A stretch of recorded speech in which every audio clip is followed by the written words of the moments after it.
All right, so volume of pyramids. This is assuming that we're using a rectangular pyramid, so I ought to insert the word rectangular pyramid. So this formula only works with the length and the width and the height if you have a rectangle on the bottom. If it's another shape, then the formula changes just slightly. All right, so we're looking at 1/3 length times width times height as being our formula for the day for a rectangular pyramid volume. So down here it says find the volume of each figure. Round your answers to the nearest hundredth if necessary. So that's 2 decimal places.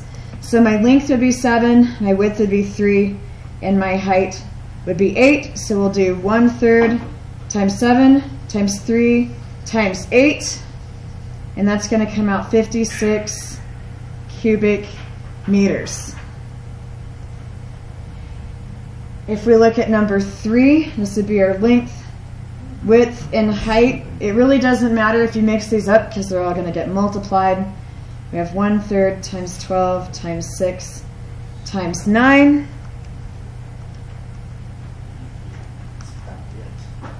And we end up with 216 centimeters cubed.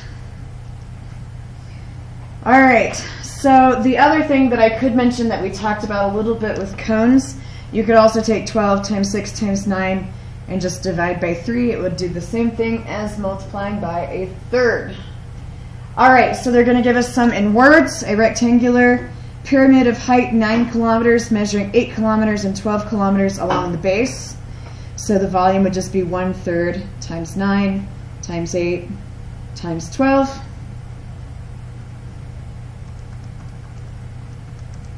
And we get 288 cubic kilometers for that one. And then we have a rectangular pyramid of height 3 kilometers, measuring 4 kilometers and 8 kilometers along the base. So it'd be 1/3 times 3 times 4 times 8. Now when I look at the 1/3 times 3, I know that that's going to cancel because 1/3 of 3 would be 1. So I really just have to take 4 times 8, just 32 cubic kilometers. So it's a pretty straightforward formula if it's a rectangular pyramid. On number 6, it says a square pyramid, which it'll just be a square instead of a rectangle, so no big deal, has a height of 7 meters and a base that measures 2 meters on each side.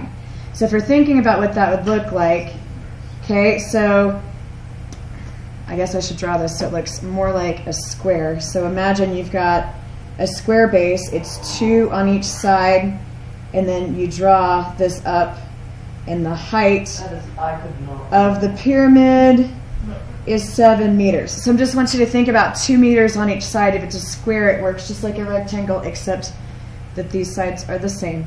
So we're going to find the volume of the pyramid first. So 1/3 times 2 times 2 times 7, which comes out 9.3 repeating, so we'll say 9.33 meters cubed, since it wants us to round to the nearest hundredth. That's the first one we really had to round. Then it says double the height and find the new volume. So we're going to use 1/3 and 2 and 2, but if we're doubling the height, we're going to go from 7 to 14. And what we get is 18.6 repeating, and so yes, it did double the height. Now it's going to tell us to double the, doesn't mean area, that's not supposed to be, so it's supposed to be double the lengths of the sides of the base.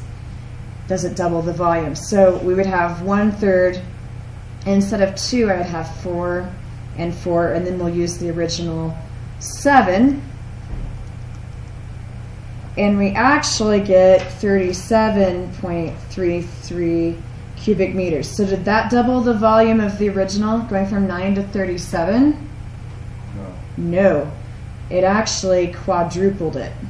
Why isn't it doubled? So up here we doubled the height, it doubled the volume. Why is changing the sides down here different?